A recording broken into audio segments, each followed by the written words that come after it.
Midnight horror show भूतिया रास्ते धतूरे का पौधा।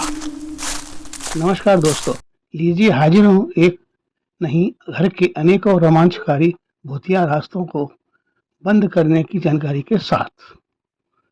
रोशन जी एक प्राइवेट कंपनी में जब मैनेजर बन गए तब एक दिन उनकी माता जी ने रोशन जी से कहा कि बेटा, अब उम्र भी होती जा रही है, नौकरी भी ठीक ही है, मेरे भी हाथ पैर अब जवाब देने लगे हैं, इसलिए मेरी बात मान ले।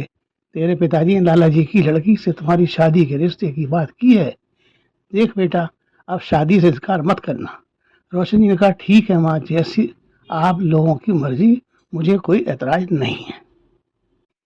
रोशन जी की हाँ होते ही उनके पिताजी ने लाला जी की बेटी रीना से रोशन का विवाह पक्का कर दिया और 3 महीने के अंदर अंदर रीना रोशन की पत्नी बनकर पूरे शान और शौकत के साथ रोशन के घर आ गई।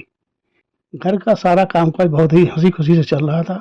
परिवार में रोशन जी, उनकी पत्नी रीना और माता पिता, कुल मिलाकर 4 लोगों का परिवार था। अभी रोशन जी की शादी हुए 2 महीने ही हुए थे कि रोशन जी का प्रमोशन हो गया और कंपनी ने उनका तबादला दिल्ली कर दिया। लखनऊ में रोशन जी के पिताजी ने अपनी प्रॉपर्टी पहले से ही बना रखी थी, लेकिन अब रोशन जी को दिल्ली आना पड़ा तो किराए का मकान ही एक मात्र रहने का ठिकाना बन सका था। रोशन जी ने दिल्ली में कंपनी ऑफिस के पास एक 2 कमरे का मकान किराए पर ले लिया और अपनी पत्नी रीना के साथ उसी मकान में रहने लगे। रोशन जी अपनी पत्नी के साथ आराम से जीवन यापन कर रहे थे, लेकिन अचानक एक दिन रीना ने रोशन जी से कहा कि एक बात समझ नहीं आती कि महीना खत्म होने से पहले ही हम लोगों का हाथ खाली हो जाता है, जबकि हम लोगों का कोई ऐसा फिजूल खर्च भी नहीं है जो कुछ बचत ही नहीं हो सके। सारा पैसा किसी न किसी बीमारी में ही खर्च हो जाता है। माताजी पिताजी को भी ऐसी कोई खास रकम नहीं भेजते हैं।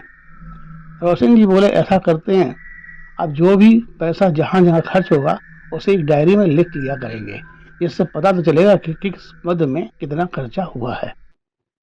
कहते हैं कथनी और करनी में बड़ा अंतर होता है। यही हाल रोशन जी और रीना के साथ हुआ। रोज रोज के खर्चे को लिखने का ख्याल ही न रोशन जी को रहता न रीना को, जिससे स्थिति वैसी की वैसी ही रही। एक दिन रात को जब रोशन जी और रीना भोजन कर रहे थे तब रीना ने कहा, ऐसा लगता है कि यह मकान हम लोगों को फल नहीं रहा है, कोई दूसरा मकान ढूंढ लेते हैं, उसमें शिफ्ट हो जाते हैं। रोशन ने कहा, अब इतनी जल्दी दिल्ली में मकान मिलते कहाँ हैं, अगर तुमको ऐसा लगता है तो ढूंढ लेते हैं दूसरा कोई मकान अच्छा सा, या एक काम करते हैं, किराए का मकान लेकर कोई छोटा मोटा मकान खरीद ही लेता हूँ, अब तो बैंक से लोन भी मिल सकता है। रीना ने कहा, ये तो और अच्छा हो जाएगा, माताजी पिताजी को भी दिल्ली लिवा लाएंगे, वहाँ लखनऊ में अकेले रह रहे हैं, यहाँ रहेंगे तो उनकी भी सेवा कर सकूंगी। अगर अब पैसा हो तो आदमी क्या नहीं कर सकता। रोशन ने दूसरे दिन ही किसी बैंक में बात की और लोन की रकम उठा ली। जब समय अच्छा होता है तो गधा भी पहलवान हो जाता है। वही कहावत रोशन जी पर चरितार्थ हो रही थी। 2 महीने के भीतर ही रोशन ने एक शानदार फ्लैट खरीद लिया और अपने माताजी पिताजी को भी लखनऊ से दिल्ली अपने घर ले आए।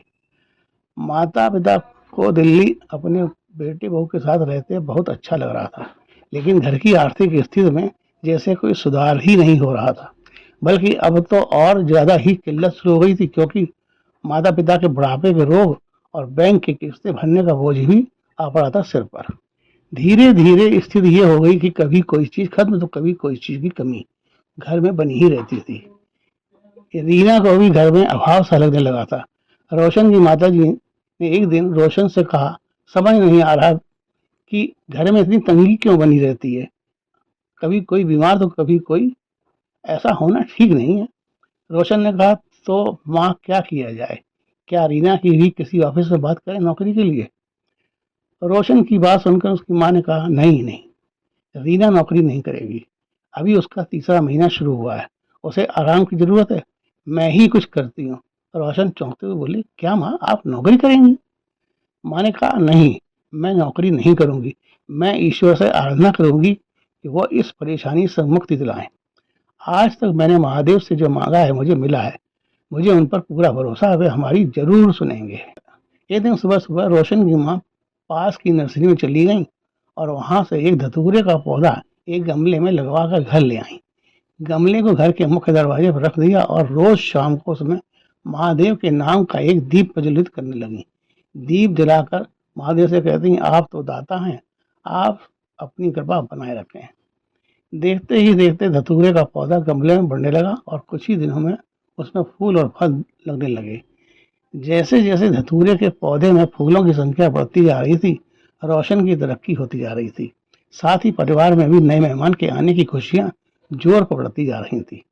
एक दिन घर के सारे सदस्य शाम को साथ बैठकर भोजन कर रहे थे। तभी रोशन की माताजी ने कहा, रोशन बेटा, मैंने कहा था ना कि महादेव ने हमेशा हमारी सुनी है।